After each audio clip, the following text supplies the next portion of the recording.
Hey, y'all. If you want to head to our website to check out all the different things Pizzazz offers, then just head to pizzazzart.com. That's PZAZZART.com. You will see our online memberships. We've got Kids Club memberships, our Lettering Club membership, our one project a month membership. We call that Paint and Praise. You will see some freebies that we've got there for you, and you'll see our local classes if you're local. So head to the website, check it out, pizzazzart.com, PZAZZART.com.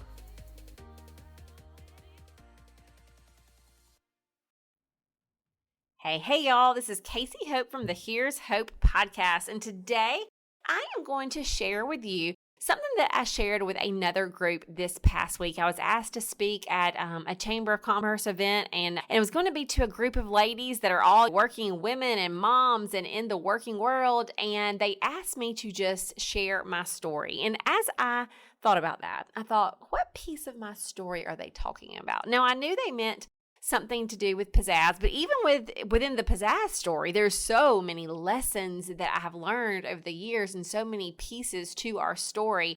And I wanted to really share something that was not just sharing our story, but something that could be meaningful and a takeaway of something that I've learned that I think would be beneficial to share with others that you can apply to your life as well. So as I was thinking back on just the 17 years of business, there were a couple of themes that I thought just really rose to the top. One of those was how God always goes before us. If you've listened to this podcast, you have heard us talk about that. We see that over and over again, how God prepares us in advance for things that are coming down the road that we didn't even know was coming. But once it comes, we're like, whoa, I see what God did there. He prepared us before we even knew that we needed it. And we see that pattern over and over and over again. And then the other big lesson is that over the years of just the different changes within the business, we've had to be very sensitive to the season. And seasons change and the weather seasons change, and you have to adapt. You have to change out clothes, change out your patterns, change your activities from summer to fall to winter. And the same is true with our different seasons in life. Different seasons come and go and they change, and you've got to be sensitive to the current season that you are in so that you are making the decisions necessary for that season, for what is right now. We know if we're looking at the weather seasons, it might be very right to wear sleeveless top and some shorts in the summertime, but that is not right in the winter. What was right for one season is not right for the next season. And we see that in seasons in life too. And so as I share my story, you're going to hear just a little bit about how me being sensitive to each season is part of what helped me to follow God's leading and prompting by seeing what He was doing within each season. So real quick, backtrack story. I grew up loving art, knew I always wanted to do something with my art, but I didn't know if that was going to be like an actual job because I didn't know anybody who really had a job, like a for real job, like a make money and that's your way of living job with art. I did not know that really existed. I saw people, yes, selling art at like craft fairs and things like that. And then I also saw people that would have their art in galleries, but neither one of those seemed to me at the time like that was a real job. It didn't seem like something that I could go to college for to do. I thought, well, if I want to do that, I can do that on the side, but I need to go to college to get a degree that I can get a job in. And so I chose elementary education because I also loved kids. And not just loved kids, I loved teaching kids. I loved seeing how I could take a concept and break it down into a simple format so that a kid who thought that they couldn't do something, suddenly you see that light bulb go off and you're like, you can do it, and they could do it. And to see their confidence grow from just the way that we could teach, encourage, inspire these kids. And so I knew I loved that. And so I went into elementary education, and even within preparing for elementary education, like even when I was in college getting that degree, I remember I would be in a school and we were supposed to be we weren't really interns. It's like we were doing our labs. We were supposed to be doing a science lab to where you observe a teacher and watch them teach science. Then you create a lesson and they watch you and they give you feedback. But I remember being in one school, and I don't know if they had more teachers than students or vice versa, more students than teachers. I don't know what the deal was, but I remember them saying, "Oh, Casey, there's this reading teacher that has been tasked with starting an art program, and she really has no clue where to start. Do you think you could help her?" And I was like, am I still going to get credit for this science lab? And they were like, yep. And I'm like, okay, done. And so I got to spend that whole semester helping to develop an art program for this school. And I remember just thinking back now, like, how cool is that? That even as I was training to be a teacher, God was also putting me in positions to train me to be an art teacher, which was really cool. So anyway, I graduated, I got my degree in elementary ed. I taught for several years, and then I got pregnant. Now, this was the first season changing when I think to the history of Pizzazz. So I am pregnant with my first little girl, with Chloe, and I start to feel like, man, I love my job. Like, I truly loved it. I was teaching second grade. I loved my administration. I loved the teachers that I worked with. I loved my classroom. It was a new classroom. I had great kids. I had great parent volunteers. Like, I truly loved it. I had seen what it was like to not have great working conditions, but what I was in right then was a great environment. And so I loved it, but I was pregnant, and I felt those seasons changing, and I felt the pull to want to stay home with my little girl. I just didn't know how in the world we could make that happen. I thought, man, I don't know how we can make money. Like, I've got to make some extra money. And I remember at the time I thought that I just needed $700 extra. I was like, God, if you can help me to figure out $700 extra, we'll do this. I knew the seasons were changing, and I just started praying and asking God, like, if this is from you, show us how to make this extra money. And little by little, from different people to my own observation, this idea of pizzazz started being planted, or an idea of teaching art classes started being planted. I knew that I loved teaching art. I would teach art in my second grade class. I made a point to do that. And I loved that the way that the room would completely shift whenever I would say, okay, put away your math books, and now let's pull out, it's art time. We're going to pull out our paints and our things, and we're going to do art. And the whole mood of the room would just shift.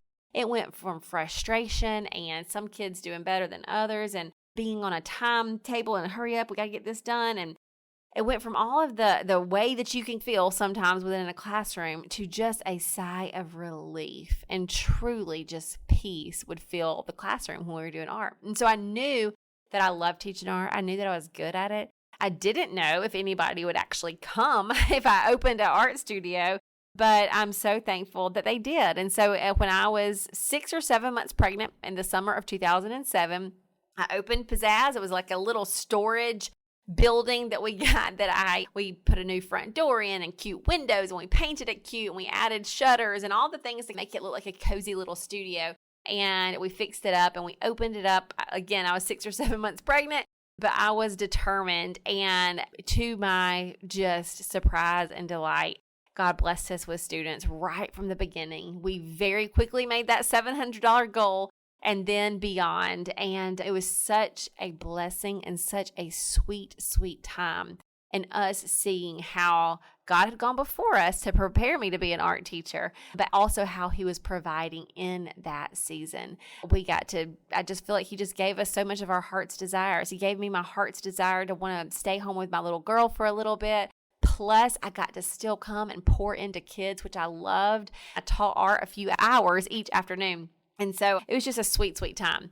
We were there for 5 years, and then seasons started changing again. We were just about maxed out of what we could do. We could only fit so many kids in that studio. And I remember I wasn't really thinking about moving to a bigger studio, but I did want to have an art show. This was at the end of the season. I want to have some sort of art show for the kids to be able to show off their works. And so I wanted to display it and invite parents and grandparents in, but there was no way we could do that in our small studio. And so I saw this empty building on Main Street, and it had been empty for a while. And Cute as a Button was a store that had been there before, and it had been gone for a few years. And I remember finding out who owned it. It was the Mick, who was right next door. He owned the restaurant Uncle Mick's. And so I said, okay, Mick, how much would this be if I were to rent it for a couple of weeks for this art show? He told me, and we did it. And as we were in there, I just remember seeing, this was at our art show, so many parents and kids, and they could move around easily. They weren't all like shoulder to shoulder like we were in our small studio. And my wheels just started turning, and I just started thinking, man, we could do so many cool things in this studio. And I felt that shift. I felt that the seasons were changing. I felt that if we were going to grow, this may need to be our next step. And so I asked for how much the rent was going to be. They told me quadruple what I currently paid, and my jaw dropped. I was like, quadruple? And I remember telling my husband, I am never paying that for rent. But never say never. God slowly started showing me ways that we could make that rent payment. And we took a step of faith and we moved into that new building. And we're so blessed. So many of the things that I dreamed about that we could do in that new building came to fruition. We were able to have field trips, which means buses would drop kids off and they would come in and get to do all kinds of art projects that were either seasonal or for gifts. We got to do fundraisers in a way that we never could before, because if we could fit 50 people into the studio, charge $30 for a painting, give back $20 to the organization, then all of a sudden we could raise $1,000 in a night for these organizations. And so like these type of things that we could not do in a smaller studio. And it was a new season, and it was one of risk and stepping out on faith. But we saw that God blessed us very much during that. He also opened our eyes just to new ways of stewarding what we had. That was when our partnership with Rice Bowls began. And it was good. Now, fast forward a little bit, and we're a little bit down the road. I don't even know, like 8, 10, I don't know, something years down the road. And my kids are starting to go to school. At this point, I have 2 kids. And this business that I designed for me to be able to stay home with them and then come and work in the afternoon, now things were shifting. Seasons were changing because now they were in school during the day. And so they would go to school during the day and I would teach in the afternoon. And we did this for several years.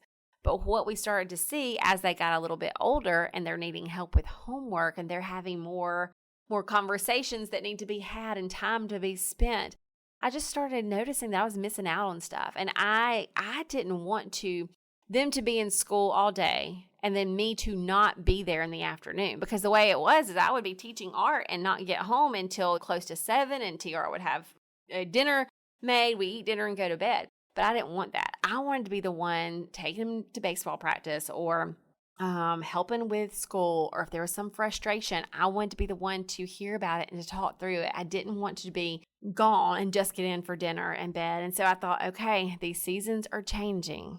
What was right in one season is no longer right now.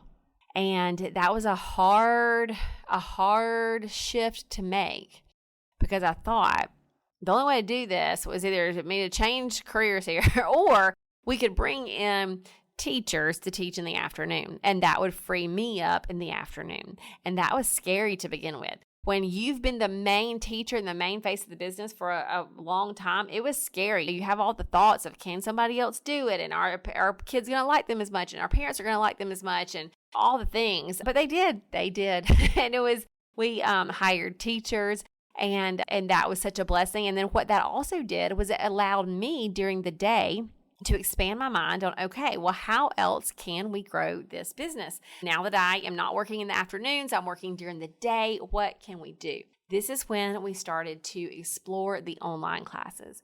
And in 2018, after really diving deep and learning all that I could on online classes and memberships, we launched our very first membership, our online membership, Whatever Letter Lettering Club. That was in 2018. This was a learning curve for sure. It took a lot of time to learn all the things that I wanted to learn about this, from how I was going to set it up to what I was going to teach to how I was going to market, how I was going to deliver the videos that we did, all the things. But I took the time to dive in and to learn as much as I could. And it was just such a blessing, because I was now able to do the same things that I have always done, teaching and encouraging and inspiring. And now I could do it on this online format. and reach ladies all across the nation. And it was just so cool. And that was in 2018. And what's so cool about that timing is that God, once again, was prepping us for something before we even knew it. He was going before us. Where I thought I was making this decision simply because the seasons were changing and I needed to be sensitive to the seasons and make changes so that I could be a present mom, He was also prompting us towards the very thing that was really going to save our business. Because in 2018, like I said, that's when we launched these online memberships. Well, in 2020, you know what happened. Everybody had to shut their doors and go home. It's COVID. If we would have had the same business model that we would have had prior to 2018, it would have been detrimental. But we had 2 years of building this online business. We also had 2 years of training to know how to build another online business if we wanted to. And that's exactly what we did. So to begin with, when we thought we were only going to be closed up with COVID for two weeks, we just started teaching online on Facebook every day, free, like 3:30 on Facebook. Grab your supplies and let's do some art. And I remember I grabbed some Crayola paint and just would teach a quick little lesson every single day. Once we realized, you know what, we think this might be more than 2 weeks that we're shut down. Once we realized that, we then made a plan to launch a kids club membership. Now remember, I had 2 years of experience. God had prepared us for this. Not only had He already set up our business to be okay, He had taught me how to start and manage and grow a membership so that if I wanted to do this in the kids space, we were able to do it really quickly. And so He had gone before us. Again, God goes before us. And so we were planning on launching our kids club membership a particular Friday in April. Just a few days before that, we get a call, or not a call, a text, not even a text, a message, I think through Instagram from Crayola. And they said, hey, we noticed you've been using our products in your videos. Do you care if we share this on our page? And I was like, well, no, Crayola, I do not care, not at all. Please share, and just please point people back to Pizzazz. And I thought, man, that is a connection that only God can do. If I were to dream up my most dream brand that I would want to partner with before we launch our kids club membership, it would have been Crayola. But no, y'all, I didn't do anything. God went before me. God went before us for me to pick up that Crayola pack, for the right person to see us, and for the timing of them reaching out to us right before we were launching this membership. And part of why that was so sweet, y'all, is because I felt like I was in such a vulnerable place during COVID, even though I could see that God had gone before us and that I was so thankful that we had these online lessons that we had already been doing. There was still a huge sense of fear, this fear of the unknown. And I think we all remember that. And so there was so many desperate prayers on my face, tears flowing, me begging God, help us, help us, help us. Don't let everything go away during this season. And we just started working. We started doing what we knew to do, but we didn't know if it was going to be successful or not. We just started working. We don't pray without working. We do both. We pray as if it all depends on God, and we work as if it all depends on us. And so we were working and we were launching this. And so for us to get that message from Crayola just a few days before, it just felt like such a God wink of, I got you. I got you. Don't you know I always go before you? I got you. And we were able to launch that membership, welcomed in 400 families immediately, and it was such a blessing. But again, yes, God had gone before us, but it was a brand new season, and we had to be sensitive to that brand new season. There is constant change of the seasons causing us to constantly change how we work, change our business model, change how many people we hire, all the things. And I am sharing this from a business perspective, but I want you to just be thinking in your own life too. Like, what season are you in? Is what worked last season still working for this season? Or do things need to change? I still got a little bit more of my story. So our membership ended up exploding. All of our memberships grew during COVID. So when we got back into our studio, all of a sudden we had some growing pains, and big growing pains, because whereas we were teaching classes and birthday parties and all the things, well, now because our membership has a box element to it. So what I mean by that is it's not just an online membership. It is kind of like Netflix as far as you can scroll all of our tutorials and pick some and watch them. But also every single month we send a box. We send Happy Mail to your door. And that is like scripture cards and lettering traceables and an art product and all of this. So if our memberships have grown and we are packing boxes to send to all of these members, growing pains were happening. We would get deliveries to the back, and the pallet could not fit through the back door. And so we would have to, it just wasn't big enough, and we'd have to cut it apart and bring it in like one armful at a time. Then there would be so much inventory in the hall of the studio that you couldn't really walk through it. Then when it's time for pack day, we have to shut down all other operations. We can have no classes, no birthday parties, like don't schedule anything because it has to be pack days. Then we pack, turns into a packing studio. And when the mail truck comes to pick it up from the front door, they have these bins that make it real easy to put your boxes in and to roll them out to the mail truck, except it didn't fit through our front door. We had a single front door. So that meant everything had to be carried out in armloads, one armload at a time to put in the mail truck. Y'all, growing pains.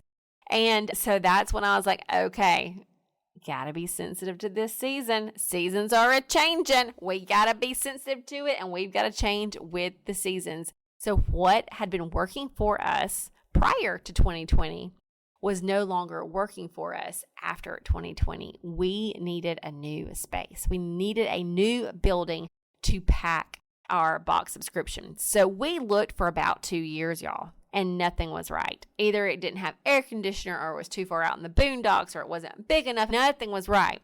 2 years, over a dozen places.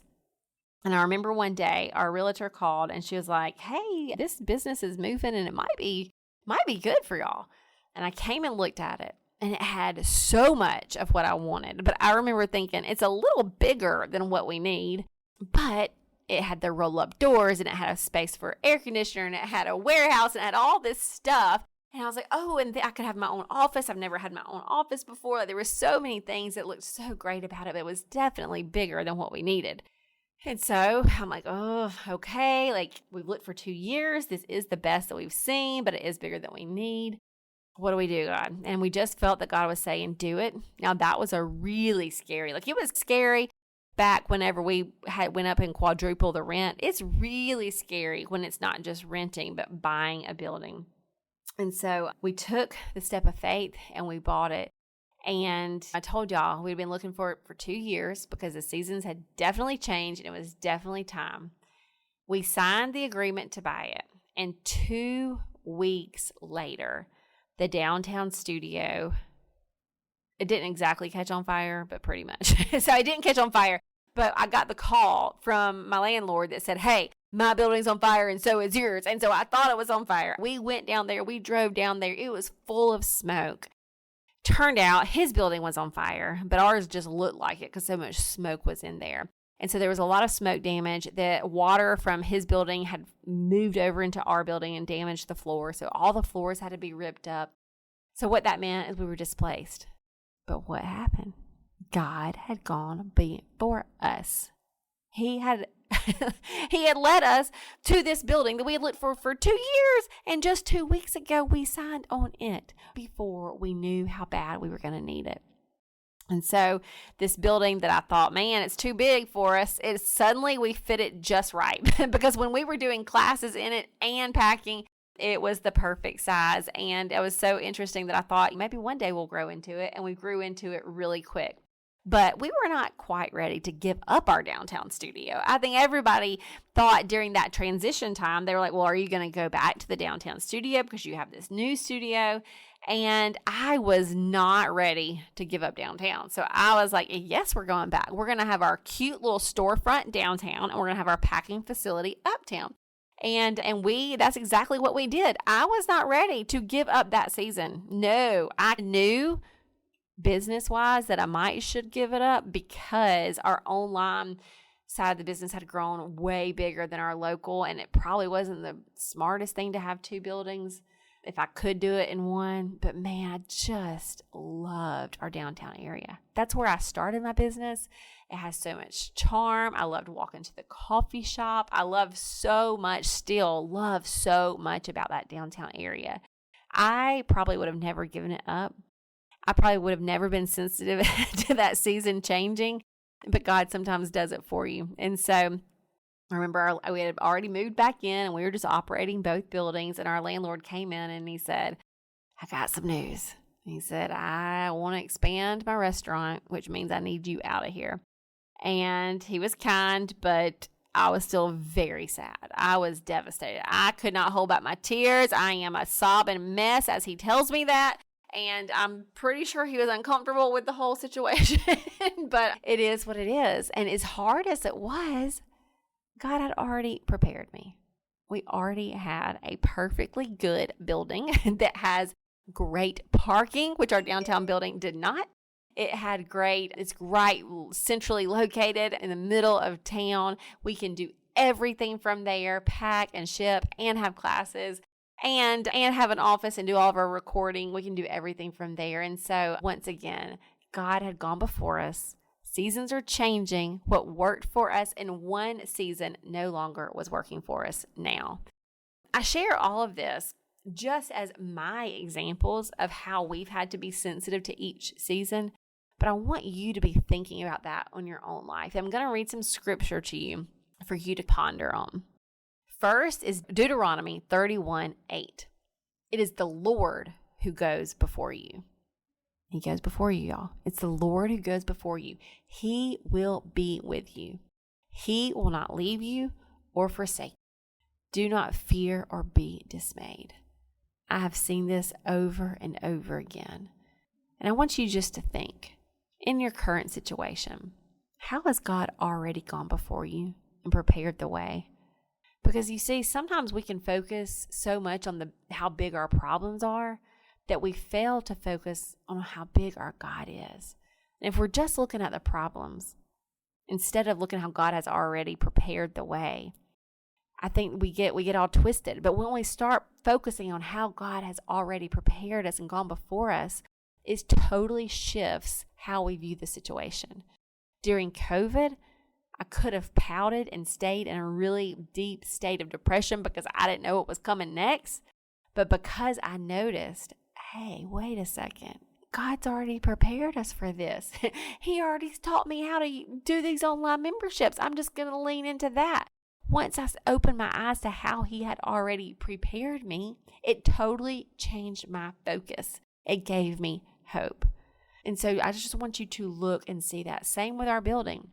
If I could have just chosen, when we had to move from downtown, just chosen to focus on the loss and the chapter closing, a chapter that I loved so much, and I would have stayed in a deep state of depression probably. There was several weeks where I couldn't help but to cry. I would wake up crying. I'd hear a certain song and I'd cry, and it was hard. But if I would have stayed focused on that, I would have stayed in that sulky, depressive state. Instead, I focused on, wait a second, God has already gone before me and prepared something, and it totally shifted how I viewed the situation. Suddenly, instead of feeling a loss, I feel like, God, thank you. Thank you for how you take care of me so well, so well. I don't know what you're protecting me from, but I feel like you're protecting me from something. I do remember thinking that. I was like, this is some sort of God's protection in some way. And then the second verse I want to leave you with is Ecclesiastes 3:1. There is a time for everything and a season for every activity under the sun. Ask yourself, in my current season, is this right for right now? That could be your current job, how you spend your time, a project you're working on, something that you spend your money on. I don't know. But seasons change, and we have to change with them. So ask yourself, and more importantly, ask God, what's right for this season? Y'all, that's it for today. I pray that there's a little nugget within this that you can just cling to, that you can learn from my story, that you can see from my story how these two verses are alive and active. This scripture is not outdated. This scripture is not something that doesn't apply to us anymore. No, it is alive, it is active, and I still see these truths. And it's the Lord who goes before you. He will be with you and He will not leave you. Do not fear or be dismayed. There is a time for everything and a season for every activity under the sun. Those are truths. They are truths. They are truths. Scripture is alive and active. And I just pray today that it gets deep into your mind and your soul and helps to give you peace, comfort, and clarity. All right, y'all. We'll see you next week.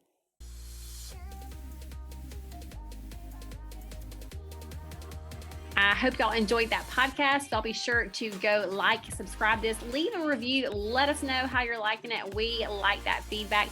And if you want to follow us on other social platforms, on Instagram, it's Pizzazz Art Studio. Same for Facebook. And Pizzazz is P-Z-A-Z-Z. Pizzazz Art Studio. Go check us out and see what all we have to offer over there.